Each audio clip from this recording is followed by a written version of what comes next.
Hello, my name is Sam McKnight. I'm a hairstylist and welcome to my home in London. Come on, let's have a look. So I've lived here for about 11 years. It's an Edwardian house built in 1905. A lot of the original features were still here, like the beautiful tessellated floor. You know, the door frames, the ceiling detail, the stained glass window in the back, that was all original, it's still there. And I kept that. I don't have any kind of design aesthetic. I just see things, I buy them. I do have a particular liking to flowers, fresh flowers, many of them from my garden. But this is just the start, let's continue. This is my living room. This is where I just lounge. This is where I can be by myself. I didn't move in here with an eye to design my own home. I just felt if I have a blank canvas where the structure is the original historical structure and it looks out to the garden in the summer, then I can put in modern stuff, I can put old stuff. We've got a nice fireplace in the winter. These lights up here, I found in an antique store. They call them Sputnik lights. They have beautiful glass flowers on the end of the spikes, so it reflects a lot of light. There's sort of muted floral weave carpet with muted colors. There's a leopard print rug that I bought. I have quite a few. I buy lots of jugs. There's something about a jug where flowers look great in it, and this was my grandmother's jug. I've inherited that, which I love. I just love an interesting, funky jug, you know? The cheaper the better.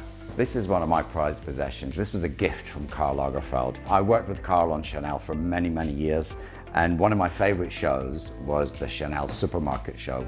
And Karl gave me one of the Chanel shopping baskets, which I treasure to this day.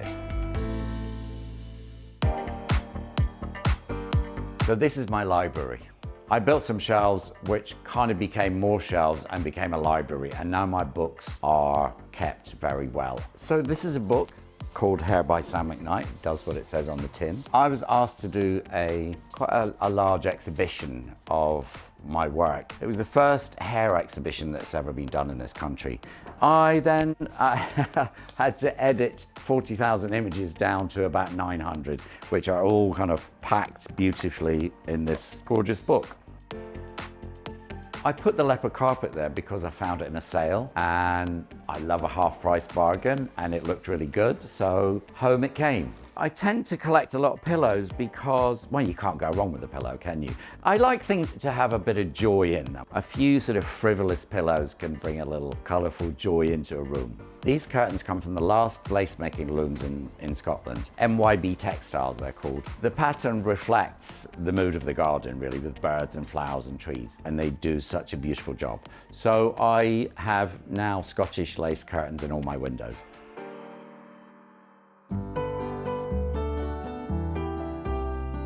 This part of the house, which is the kitchen, as you can see, this did not exist when I bought the house. It has glass walls and huge glass skylights that just flood the room with light. This is my product line.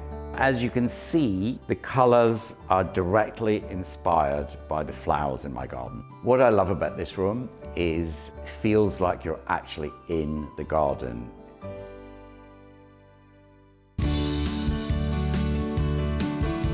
So this is my garden, and this is the reason why I fell in love with this place when I first saw it.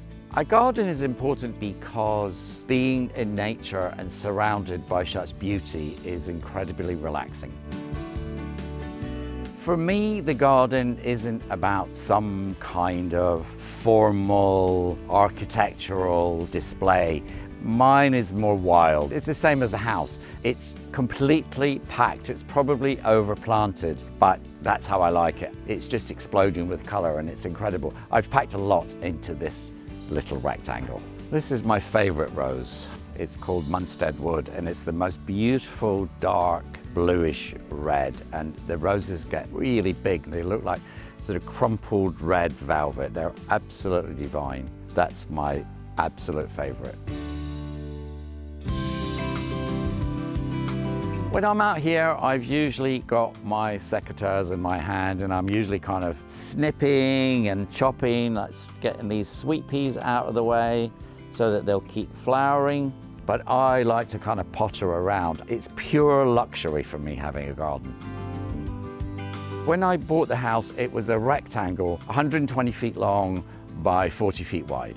And I got my friend Joe Thompson, who's a garden designer, to come and help me with the original planning. And she split the garden into 3 rooms. And this being the first garden room is a kind of winding borderline. So it takes your eye on a bit of a journey. So your eye kind of goes to this path, and then as you come around here, there's a little surprise. There's another room, because from the house, you don't know that this exists. Then you can go through this room into the arch, which a few weeks ago was covered in the most incredible roses, into the last room, which is the vegetables and the potting shed. The tomatoes have started, so we'll get those in a few weeks. And this one has got a little lost, but she's still producing fruit, so we'll have those very soon, in the next couple of days. I have some kale, leeks, peas, chilies, lettuce. I got the quince tree because I love the blossom of a quince tree. It's really pretty in the spring. Actually, they're incredible. I cook with them all the time, so this is about form and function. It's not just a flower garden, it is a kitchen garden too. So the rooms are threaded together by these paths. Now, I have to be honest, the paths are getting narrower and narrower as the years go on because I keep planting more plants. It's an incredibly addictive hobby. The paths are getting thinner, but I think I'm always going to have some kind of thread running through them because that's how the whole thing works. I like it when the plants spill over these edges. I'm not about harsh lines in the garden. I like the boundaries all blurred. I guess what I tend to do in everything is I push it to the limit, which is what I do in my job as well. Where I've shown a little restraint in the house and I've learned to show a little restraint in my work, the garden is where I can indulge my excessive traits. So I've shown you guys around my place. I've shown you my private little haven, my little oasis in the middle of the big city. And I'm absolutely thrilled to have had you here, and we'll see you next time. If you can't get enough of these fabulous homes and designs, then you gotta like and subscribe, because we could all use a little more fabulous in our lives, right?